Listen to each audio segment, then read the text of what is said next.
Magandang araw sa atin mga kalingap. Mga kalingap, may update po tayo sa bahay ni Dara. Pero bago po yan mga kalingap, kung bago pa lamang kayo sa channel ko, baka naman po pwedeng pa-like and subscribe my channel para lagi po kayong updated sa aking videos. At huwag din po natin kalimutan mga kalingap na pakisuportahan ang ama ng kalingap na si Val Santos Matubang at Kalingap Rob Matubang, pati na rin ang viewers at reactioners. Maraming salamat po.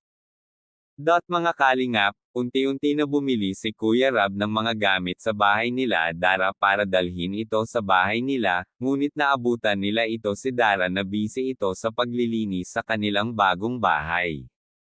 Makikita natin mga kalingap na halos hindi pa kumpleto ang mga gamit sa loob ng bahay pero halos puno na ang kanilang bahay nito. Sobrang excited na daw ito si Dara para sa kanilang bagong bahay.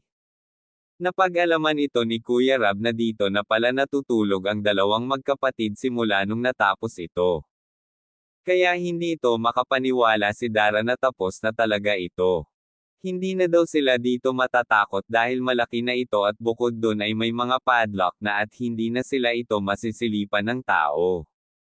Kaya hindi daw magsasawa si Dara sa pagpapasalamat sa lahat ng mga tumulong at sumuporta sa kanila para magkaroon ng bahay, lalong-lalo na kay Kuya Rob, buong team Kalingap, mga viewers at ang kanyang sponsor from Canada na sana daw balang araw ay makilala at ma-meet niya ito ng personal. Kaya mga Kalingap, hanggang dito na lang muna ang update natin sa bahay ni Dara. Maraming salamat po.